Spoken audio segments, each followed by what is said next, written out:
Welcome to REST, which stands for Resiliency and Empowerment Seminar today.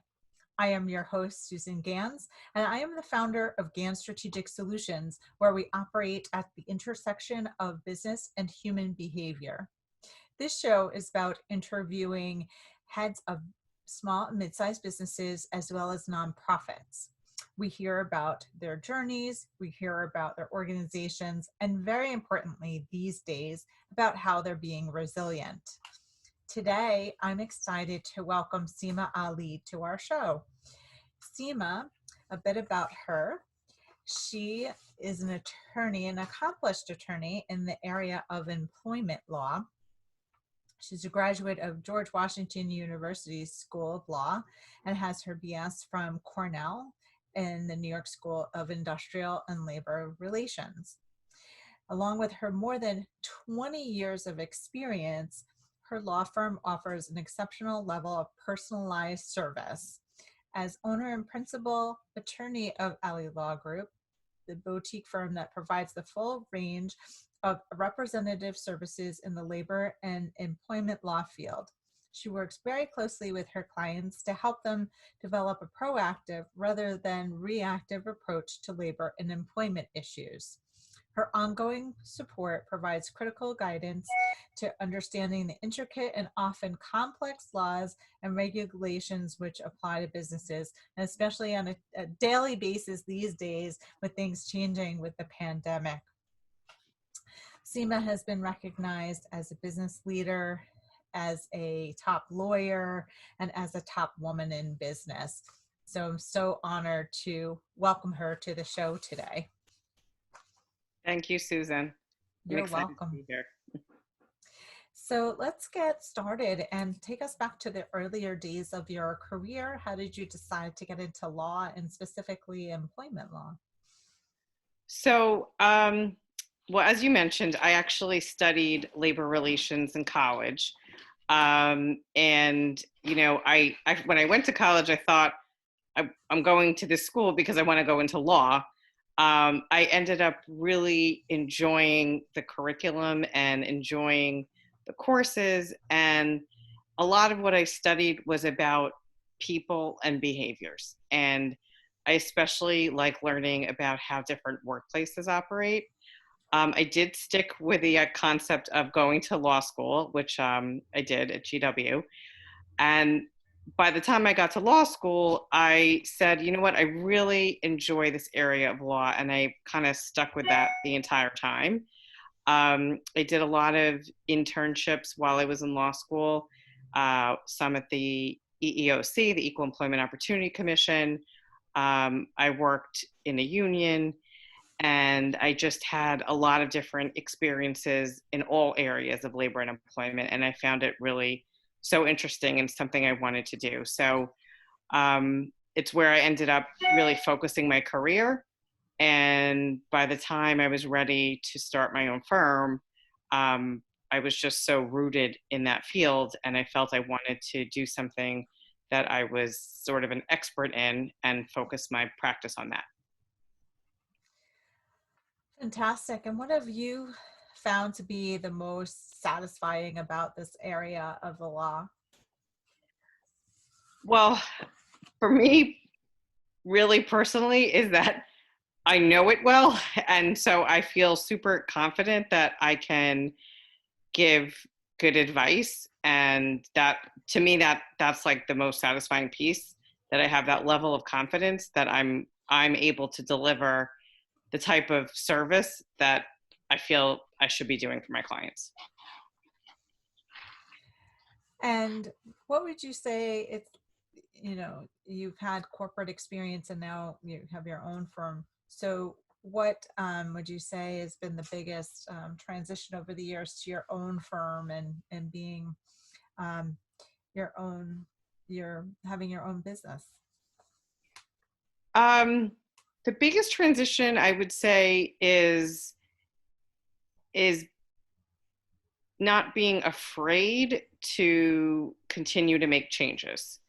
That's the hard thing. I mean, I think when you're working for somebody else, it's you have that satisfaction, or you gain a lot of satisfaction by being told you're doing a good job, and you meet certain requirements or you get certain things done. But when it's your business, I mean, obviously the bottom line is important, but I think what drives me are the things that you continue to be relevant and continue to uh, adapt to how things are going in the marketplace. So it's it's it's a different shift, that transition, I think. And I like that, is being able to adapt and make changes as a smaller, more nimble organization, and put Mm-hmm. your stamp and your impact on it. So speaking of change, there have been so many changes over the last few months, lots of changes in laws. So can you tell us about how you're being resilient and staying on top of all this change from a professional standpoint, and obviously while you're managing your own family and going through change? So from a professional standpoint, we were sort of at the center of this entire legal, all the legal changes that were going on. And part of what we do for clients, even pre-pandemic, is to provide updates and make sure clients are compliant with all the relevant labor and employment laws, which there are many. And much of what happened with the pandemic centered around what was going on at work. So we were well positioned to be in a place where we could continue to provide updates, which we did at record speed, and provide guidance on how to be compliant and how to adjust your workplace to what was going on. And there was a point where we were being very, we had no choice. We were being very reactive. And a lot of what I have done in developing my practice and my philosophy is that I would much rather be in a position where I'm offering proactive advice and guidance to help clients anticipate and be ready and be ahead of things. And that way, I think that's a better way to operate a business, personally. I just think at the end of the day, you're more successful. So what we ended up doing, once the frenzy had sort of calmed down a little bit, Yes. is shifted our guidance to more of a proactive approach. So looking more not just at the one-offs that were coming out, but thinking, all right, let's look at your overall policies. Let's look at your overall structure. And then we can give you some recommendations on how you could continue to be sort of ready to handle further changes should they come, because there are going to be more changes. And are there any adjustments you can make? What type of policies you could put in place now to avoid disruption, and also then to be successful. That's how we did it. That's for my business, for what we've done. I mean, the biggest thing for me is we were already set up. When I started my firm over 10 years ago, I started it on as a way where everybody could work remotely. I was very much rooted in doing things from a technology standpoint. So as much as I could, we had paperless type of, a document management system. Having many of our documents in the cloud and having access to them, using different forms of technologies for communication. So we were already set up to be a remote, workplace, and that has helped us continue to provide the level of service that our clients are used to, and we're well positioned to be able to provide continuing service going forward. Which is fantastic. And I think the point you were making earlier in terms of your philosophy of being proactive and reviewing your clients' positions and situations is about being on offense instead of playing Defense. defense. And you probably felt a little awkward in the pandemic because you were started to play more defense than offense, because things were changing so quickly that you couldn't get it. Nobody could get ahead of the Correct. pace of change. Mm-hmm. So it sounds like you've set up your practice such that to be very nimble. How do you empower yourself, and how do you empower others? Well, I'm going to start with empowering others first.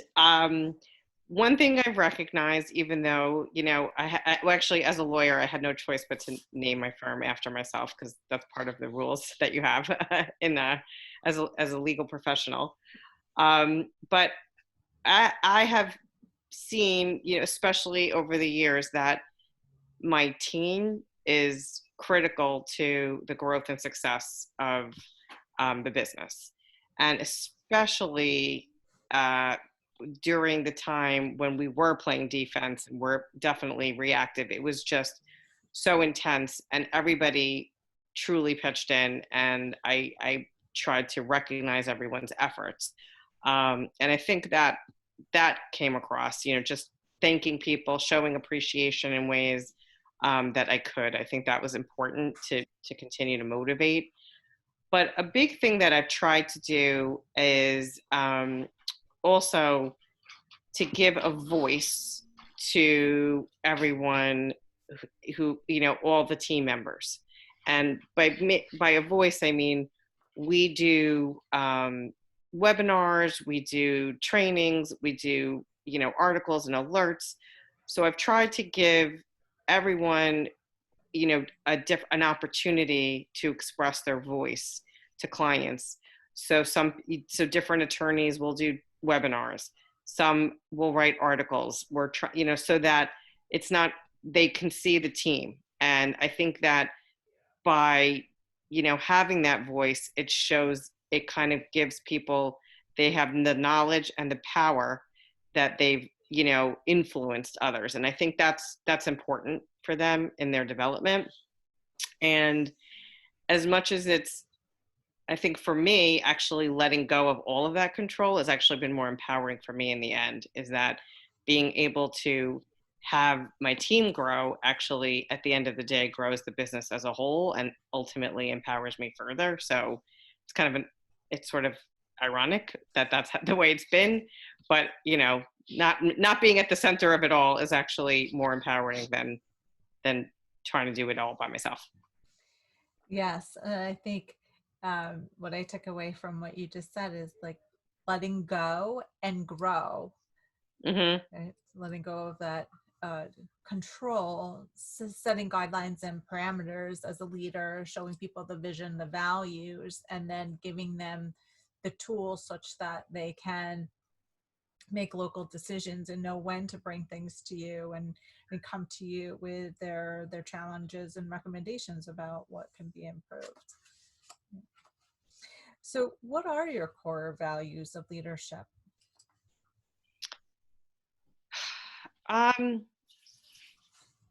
for me, I would say, um, you know, and partly it's partly what we do, but I think it's accuracy and making sure that we're getting the information right. And I think um, that that's sort of, I don't want to say authoritarian about it, but I feel like that is, it's critical because you know to me it's so important that we're able to provide quality and correct information.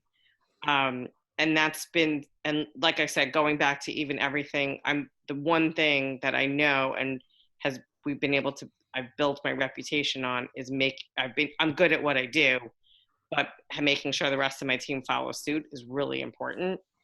um, but I do think that even though I'm kind of demanding in that way, I do try to find, like, some people react differently to get the result that you need. So being able to adjust and adapt, my I would say my instructions or my guidance to to get the most out of people has been is something I think I'm good at as a leader, so that I'm not doing like no, I'm not doing the exact same thing because not everybody is built the same way.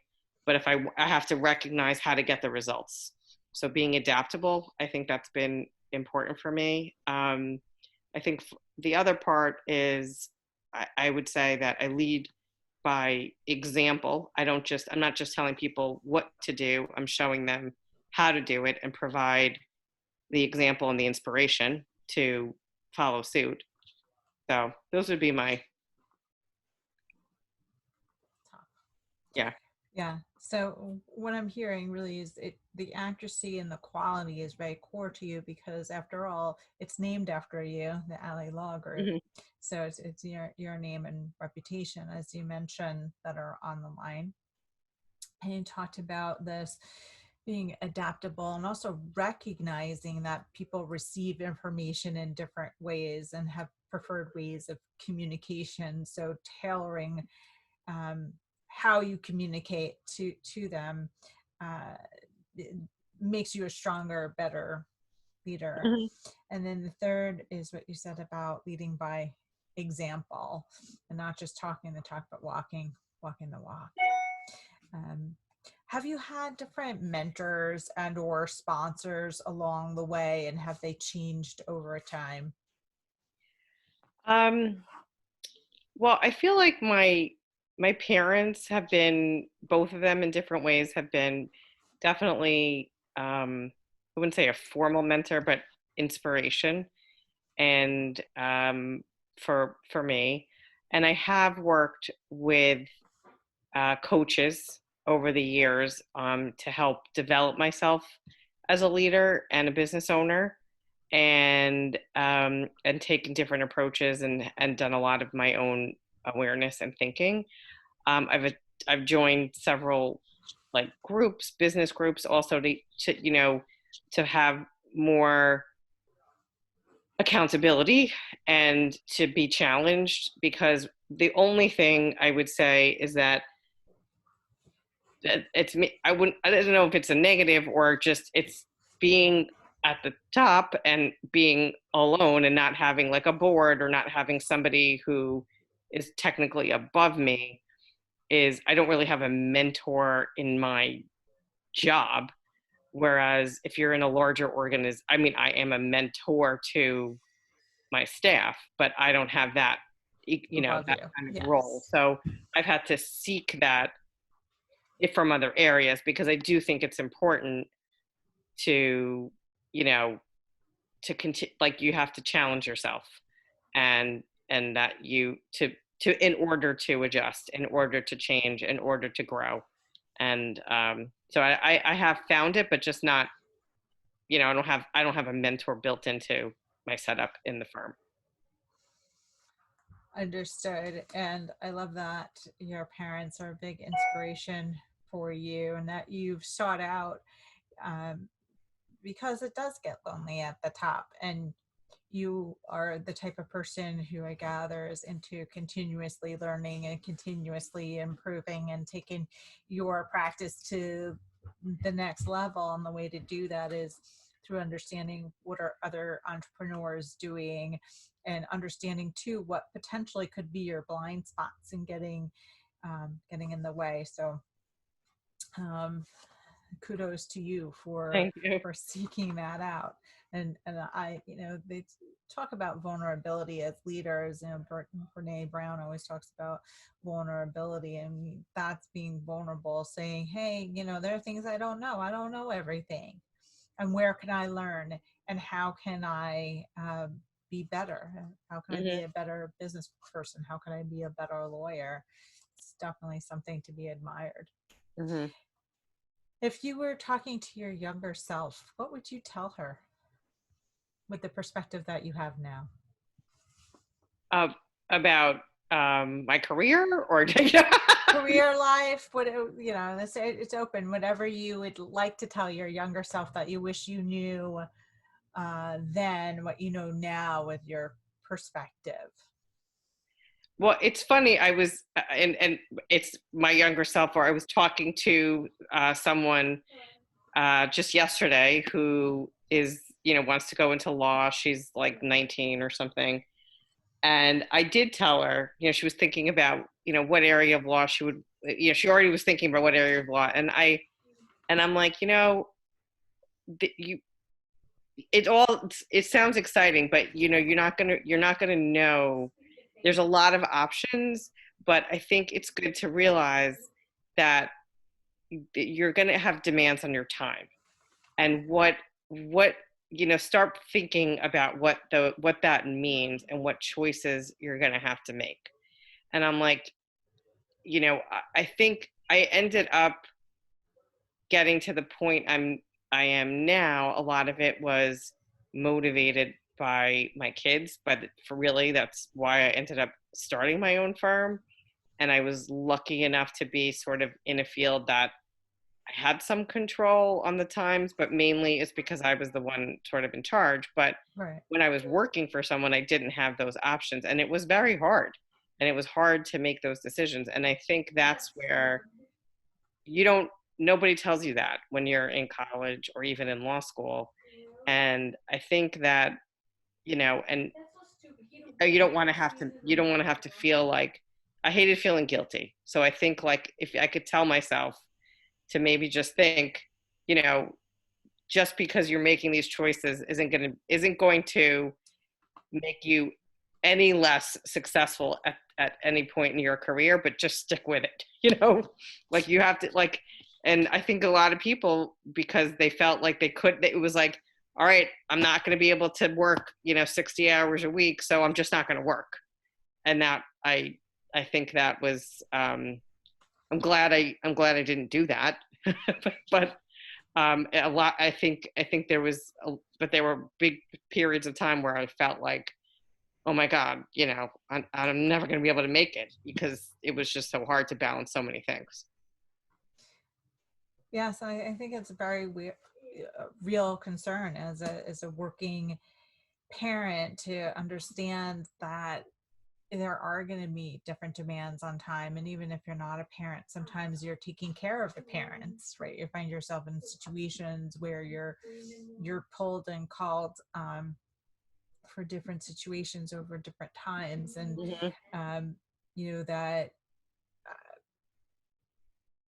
persistence, that wanting to be, my career is important, and yes, my kids are important too, and I'm going to figure out a way to make it happen and manage for my family. And there's no one size fits all, right? There's Yeah, no one way, no right way or wrong way. It's just the way that it works for you and your family. correct. So is there a key word that you find that inspires you? Is there something that you keep in mind, particularly on a day that it might be super challenging to stay focused? Is there something that inspires you? A word, a phrase, a Well, picture?